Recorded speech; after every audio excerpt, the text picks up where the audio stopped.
Jo, hvad så derude, mand? Har I savnet mig, eller hvad? Det er fucking sygt, mand. Her det sidste stykke tid. Jeg har lige været i det der... Jeg var i byen i går, fordi jeg skulle... du ved, altså, I ved, hvad skulle jeg... Altså, jeg skulle sælge nogle medicin, ikke? Og til at I ved, hvad jeg mener. Nogle piller inde på det der ende der. Så står jeg i kø og sådan noget, skal derind, og jeg står der tripper, for jeg glæder mig til at skal sælge.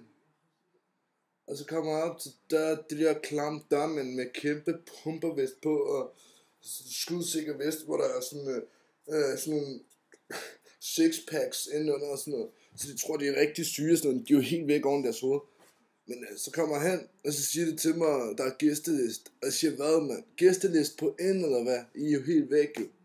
Så de forstod ikke en skid. Så jeg siger til dem, mand, hold nu kæft, mand. Jeg skal derhen, I ved godt, jeg skal derhen. Jeg kommer altid her. Og det er fint nok forretning. I driver forretning, jeg driver forretning, ikke? Så det der fucking, jeg siger til dem, ikke? Jeg siger til dem, hallo, skrid nu mere, ikke? Så jeg kunne komme ind. Men de ville ikke flytte jer. Så derfor jeg tænkte bare, fuck, man, fuck. Og så gik jeg så min vej.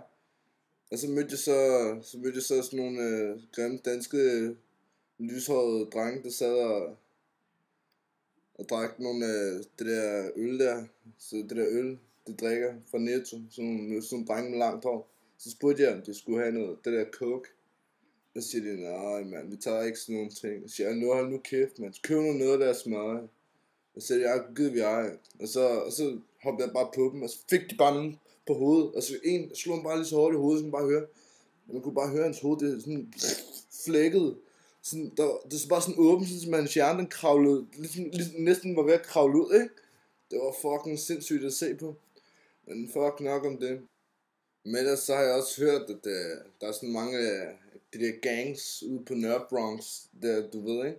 De er sådan begyndt at gå hen til folk og sige, at I skal lige betale løsepenge. Altså til dem, der er butikker og sådan noget, ikke?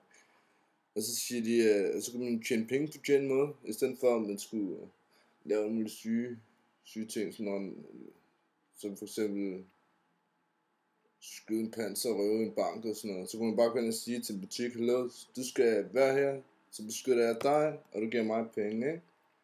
Så jeg er jo Amager gangsteren, altså jeg er jo den der gangster herude. Og så går jeg bare og siger til alle sammen, der har butikker herude, nede i Amager Center. Og så siger jeg bare, I skal bare betale mig 100.000 hver om måneden, og så må I være her. Og hvis I gør det, så siger jeg til dem, så sker der ikke noget.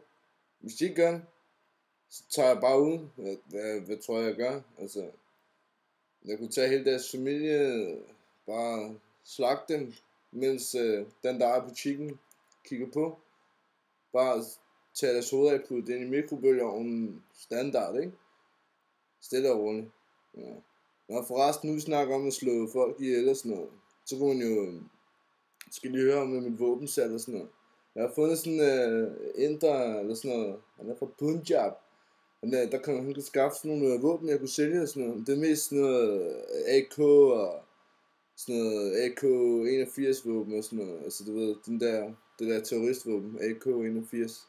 Det er ret sygt. Og så skal jeg skulle gerne skaffe nogle små guns, ikke, som man kan have i lommen. Så kunne man lige kunne lave den her, og så bare skyde alle sammen. Det kunne være mega nice. Men hallo, vi ses i morgen, ikke? Jeg skal lige, I behøver ikke vide, hvad jeg skal nu.